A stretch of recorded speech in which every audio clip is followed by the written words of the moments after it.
No, se llamaba Paul Friedlander. A propósito de que digo que se llamaba, porque él ya murió, Paul Friedlander. Sin embargo, recuerdan la síntesis de Boger, que vimos para piridina. Boger está aún vivo, trabaja en la Universidad de California. O sea, es una síntesis bien contemporánea. Boger es estadounidense, estudió en Harvard y actualmente es investigador de la Universidad de California. Estaba leyendo un poco acerca de su bibliografía y me interesa, ¿verdad?, el hecho de que el hombre es investigador actual. Ahora, no quiere decir que porque la investigación, la síntesis, la plantearon hace un siglo, no esté en uso. Eso no tiene nada que ver. Muchas síntesis son muy viejas, pero en la actualidad se siguen utilizando a nivel de laboratorio para hacer alguna de las síntesis que nosotros estamos aquí estudiando. Este señor del que vamos a hablar hoy se llamó Paul Friedlander.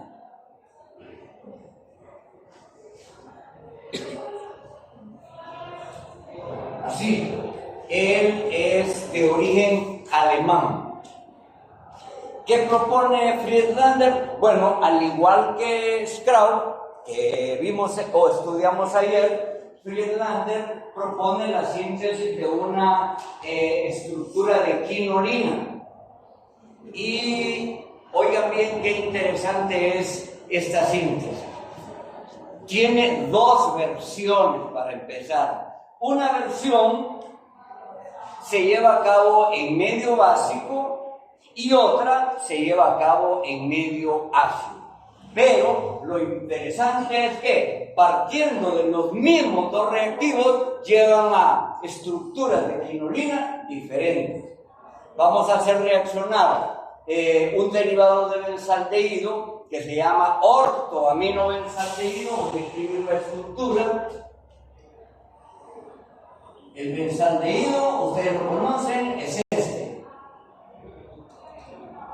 Esto es benzaldehído. Esto es ortoaminobenzaldehído. Y ese es uno de los reactivos que utiliza Friedlander. ¿Y con qué lo va a hacer reaccionar? Con una cetona. ¿Quién va a hacer la cetona? Va a ser la 2-butanona. Entonces voy a escribir la estructura de la 2-butanona. CH3, CO, CH2, CH3. Y en medio básico, oigan bien, en medio básico lo que va a ocurrir es la obtención, una síntesis de una estructura de quinolina que es así, miren.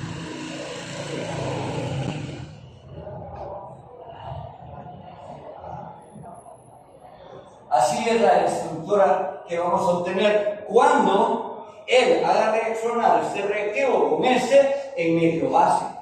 Sin embargo, cuando los mismos dos reactivos se hacen reaccionar, pero en medio ácido, entonces el producto es diferente. Porque en este caso, la quinolina que vamos a obtener va a tener esta estructura.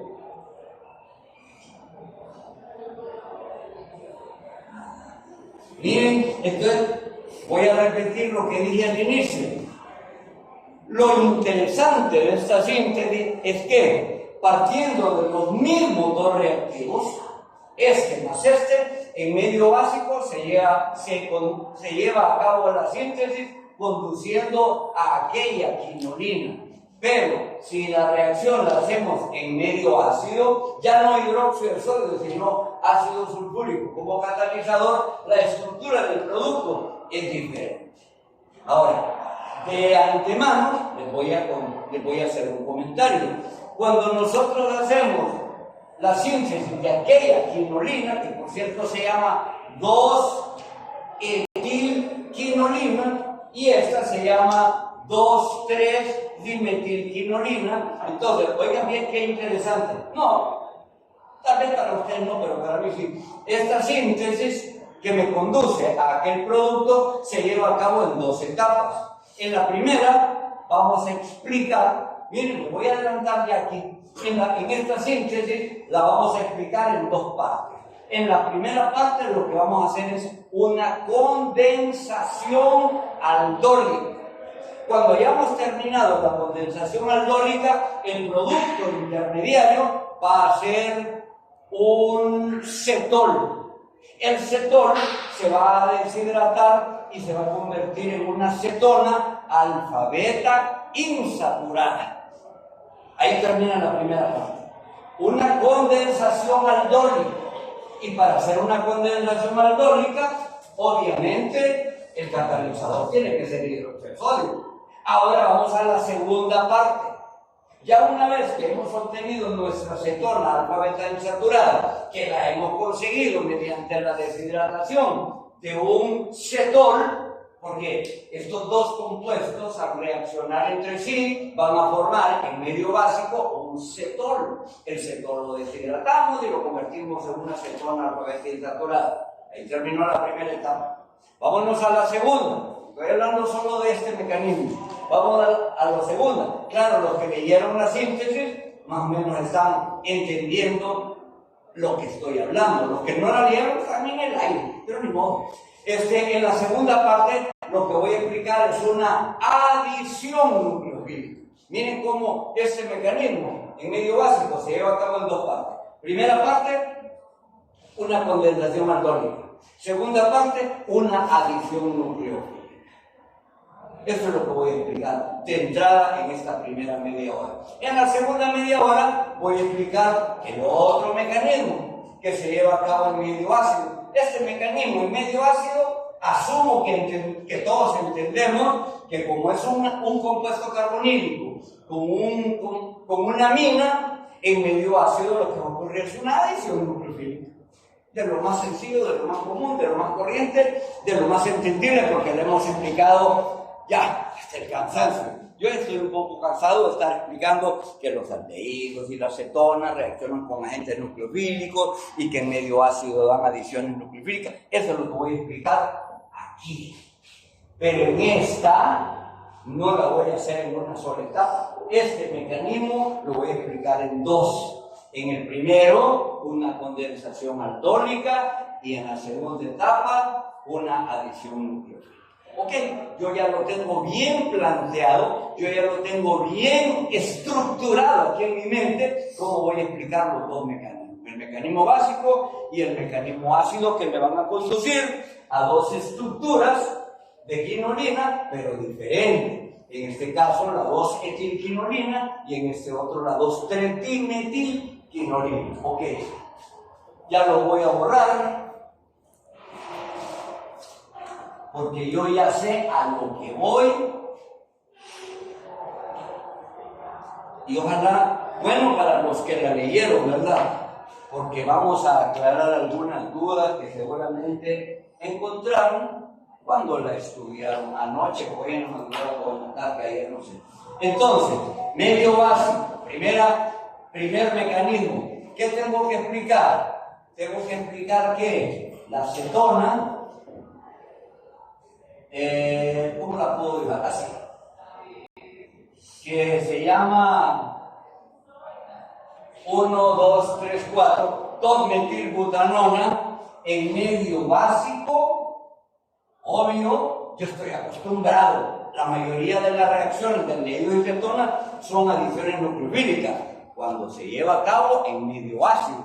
Pero en medio básico lo que se lleva a cabo es una condensación. Voy a empezar a explicar. El medio ácido, si fuera ácido sulfúrico, atacaría el grupo carbonilo, como estamos acostumbrados a ver, pero no es un medio ácido, es un medio básico. El medio básico lo que va a hacer es eliminar una molécula de agua, va a sustraer, va a robar, va a quitar un protón de la posición alfa. El problema es que en una cetona, a diferencia de un aldehído en donde solo hay una posición alfa, en una cetona hay dos posiciones alfa, hay dos carbonos alfa. Está este y está este. Estos dos carbonos y este. Estos dos carbonos alfa tienen propiedades ácidas. ¿Qué quiere decir? Hay un marcador que me presta. ¿Qué quiere decir? que esos dos carbonos alfa pueden liberarse. Aquí miren, ya me gustaron los gracias. Ambos, este carbono y este, tienen capacidad de liberar protones. ¿Por qué? Porque el grupo carbonilo es un grupo polar. El oxígeno roba electrones, se carga negativo, el carbono se carga positivo, y este carbono positivo se ve en la necesidad de robar electrones. ¿Y a quién se los va a robar? A su vecino. El problema es que no solo hay un vecino, hay dos. Voy a asumir que se los va a robar a este. Entonces este carbono positivo le roba electrones a este. Pero este carbono alfa tiene una alternativa, y es que le puede robar electrones al grupo metilo. Ahora veamos qué pasaría allá arriba. Esta carga positiva puede robar electrones a este vecino, y este vecino, este carbono, no tiene a quien robarle electrones, como fue el caso de aquí abajo. Este carbono, al único que le puede robar electrones es a su hidrógeno, que en este caso no es uno, son tres. Entonces voy a escribir CH2H. Entonces lo que hace este carbono es que le roba electrones a uno de sus hidrógenos, y ese hidrógeno se separa en forma de protón, siempre y cuando haya una base que se libere. Porque el hidrógeno no se va a ir en forma de protón solito, se va a poner sus zapatitos, su ropa y se va a escapar. No, tiene que haber alguien con quien irse, alguien, digamos, que se lo robe, y ese es un ion OH. La base hidroxilo se roba este protón, libera una molécula de agua, y ¿qué carga le va a quedar entonces a nuestro carbono alfa? Le va a quedar una carga negativa. Obvio, una carga negativa, porque todo mecanismo catalizado por medio ácido transcurre vía carbocationes, pero todo mecanismo catalizado por medio básico transcurre vía carbanión. Y eso es lo que se va a formar ahorita, un carbanión. CH2 con carga negativa, CO, y aquí C2H5.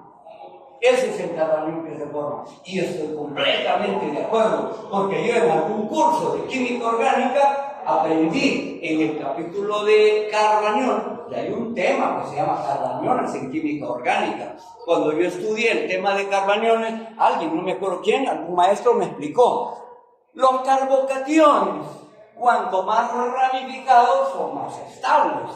Pero los carbaniones, al contrario, cuanto son más hidrogenados, son más estables. Así que aquí, este carbanión se formó con más facilidad porque está más hidrogenado. En cambio, si yo lo hubiera sustraído de aquí, se habría formado un carbanión poco hidrogenado. Así que yo prefiero que se forme aquel carbanión que está acá. Ese carbanión que se acaba de formar es el que se forma más fácil entre este y este. Aquel es el que se forma más fácil, porque la teoría de los carbaniones es bien clara, al igual que la de los carbocationes. La de los carbocationes dice, entre más ramificado, o sea, entre menos hidrogenado sea un carbocatión, es más estable. La teoría de los carbaniones dice completamente lo contrario. Cuanto más hidrogenado es más estable, es decir, es más estable cuanto menos ramificado sea. Y ese es el caso. Así se forma este carbanión. Ya, terminé. El carbanión se va a comportar como un agente nucleofílico, es decir, va a buscar un núcleo. ¿De dónde va a sacar el núcleo? ¿Dónde vamos nosotros a encontrar el núcleo? ¿Quién va a proporcionar el núcleo? El ortoamino. La ortoamino o el ortoaminobenzaldehído. Voy a dibujar el ortoaminobenzaldehído, ya lo había planteado antes. El ortoaminobenzaldehído es así, ¿ven? Y él, nosotros sabemos que se polariza. Así, el grupo carbonilo, todo este grupo se llama formilo, pero solo esto se llama carbonilo. El carbonilo ya sabemos que se polariza. Los electrones del carbono se van para el oxígeno. Si bien es cierto, el oxígeno se va a cargar en forma negativa, de momento a mí eso no me importa, porque a mí lo que me interesa es el núcleo que se va a formar aquí. Aquí se va a formar un núcleo. Entonces, este carbanión, que es un nucleófilo, se va a unir a ese núcleo y me va a dejar esta estructura NH2CO negativo, H, y aquí quien se vino a unir fue aquel CH2CO y C2H5. Ok, eso es un alcóxido, pero como aquí atrás habíamos liberado una molécula de agua, asumimos que el ambiente es húmedo y entonces en medio acuoso nuestro alcóxido termina convertido en un alcohol. Y esto que tenemos acá es lo que llamamos un cetol,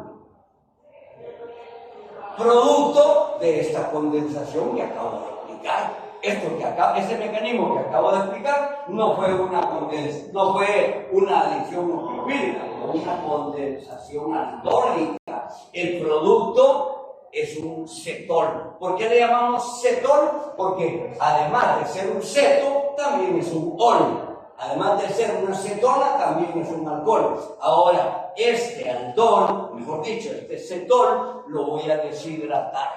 ¿Cómo lo puedo deshidratar? Déjeme ver, agregando ácido sulfúrico, porque las deshidrataciones se hacen con ácido sulfúrico.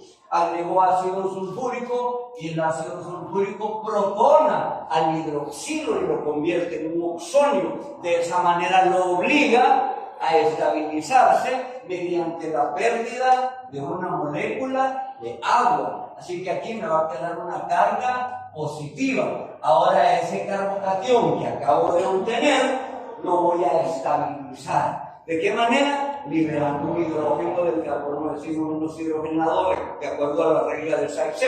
Este es el hidrógeno que se va, estos electrones entran, forman un doble enlace, y el hidrógeno en forma de protón se separó. Ya mi cetol desapareció. Ahora lo que tengo, ahí en mi tubo de ensayo, mi probeta o lo que sea, un atrás donde yo esté haciendo la reacción, ya no es un cetol. Lo que tengo es una cetona.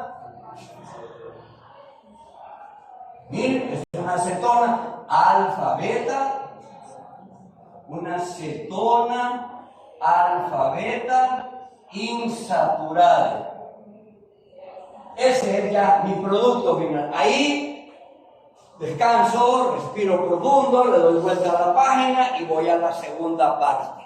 La segunda parte ya no es una condensación aldólica. La segunda parte que voy a explicar es una adición nucleofílica, porque aquí tengo un compuesto carbonílico y tengo un nucleófilo. Este es un nucleófilo que al interno va a reaccionar con una cetona.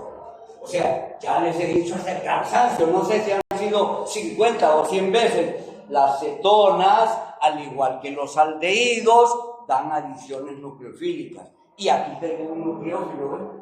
Este grupo NH2 es un nucleófilo. Sus electrones del nitrógeno van a buscar un núcleo. Yo tengo que proporcionarle el núcleo. ¿Qué voy a hacer? Voy a agregarle, ¿qué puedo hacer para que ese grupo carbonilo se convierta en un núcleo? Ácido sulfúrico. El ácido sulfúrico protona al carbonilo, lo convierte en un hidroxilo y crea una carga positiva. Eso es lo que yo ando buscando cuando agrego ácido sulfúrico. Crear una carga positiva. ¿Para qué cree esa carga positiva? La creé para que el nucleófilo atrape ese núcleo. Y de esa manera se cierra un anillo. Entonces estos electrones del nitrógeno van sobre el núcleo, cierran el anillo, pero el nitrógeno se cargó en forma positiva.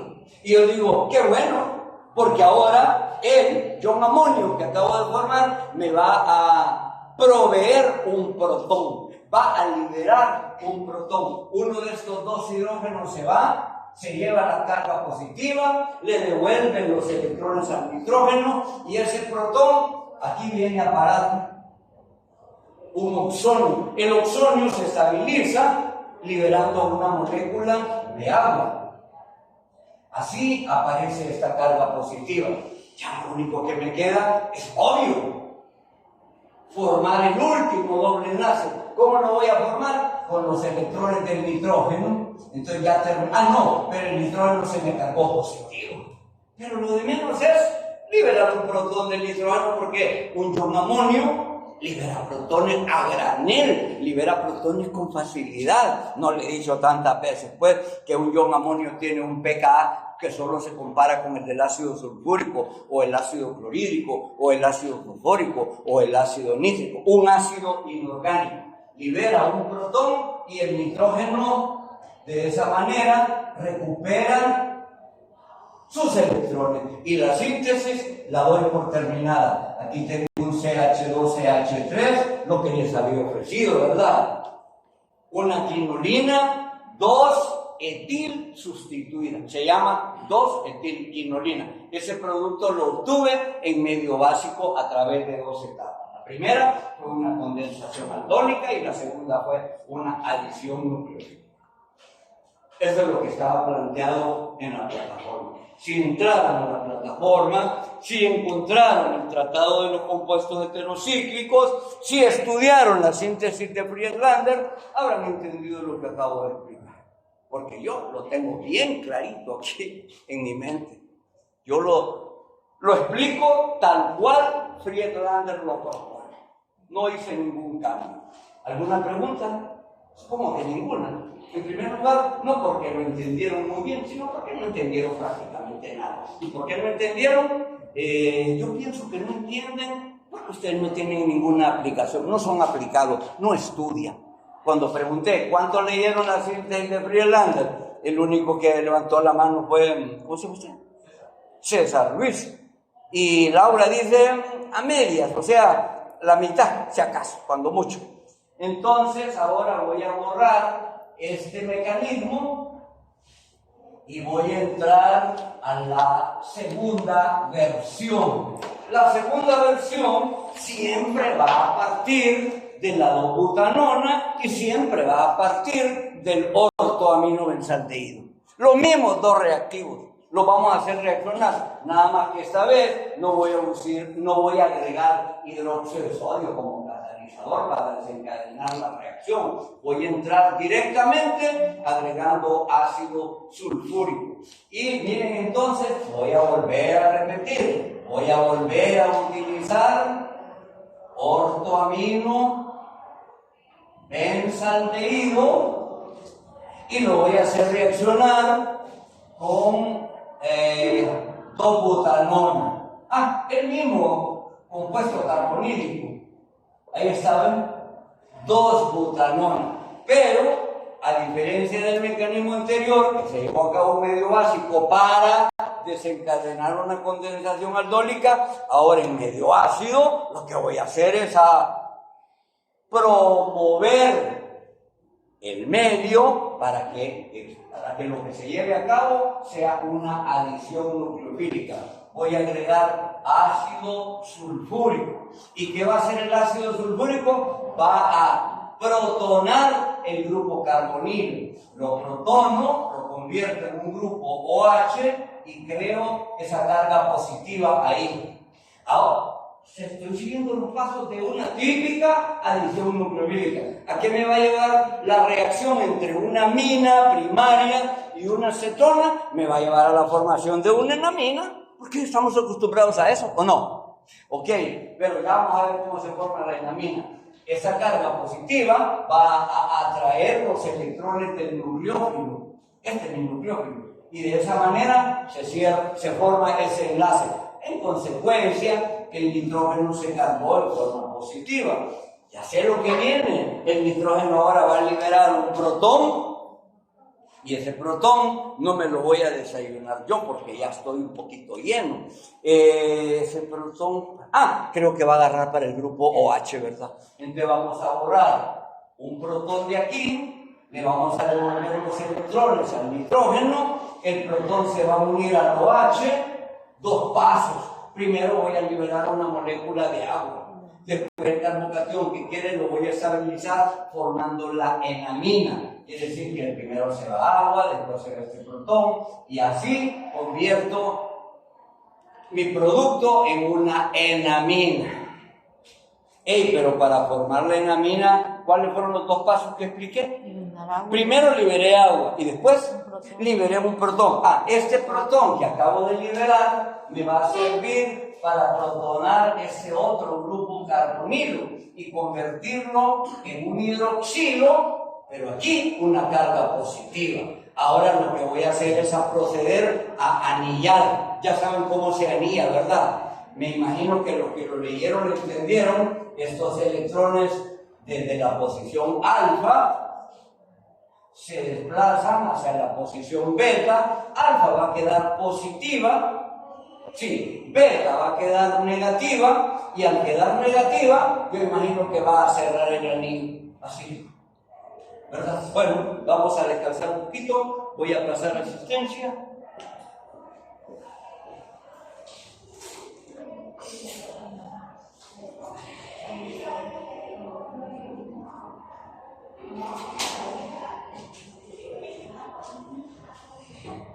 María José, Andrea,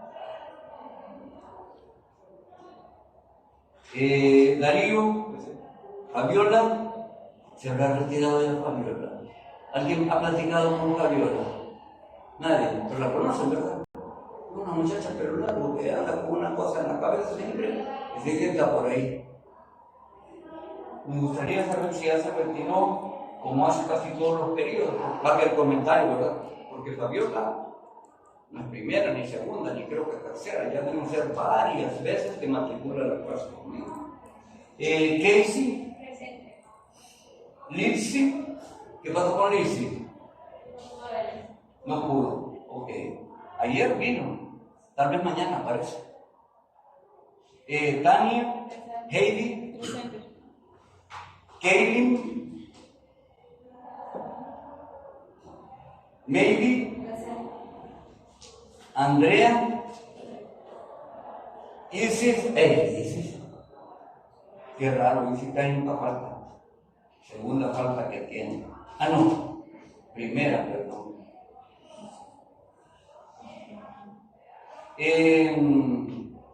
Dania. María Fernanda. Sari. Andrea. Gabriela. No vino hoy Gabriela.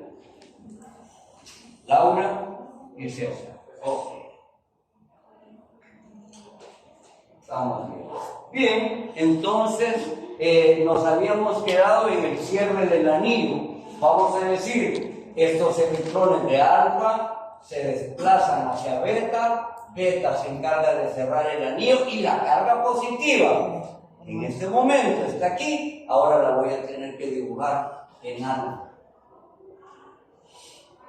Están entendiendo, ¿verdad? Que esto que estoy explicando es una típica adición nucleofílica que se está llevando a cabo entre un compuesto carbonílico, que en sí es una acetona, con un nucleófilo, que en sí es una amina primaria.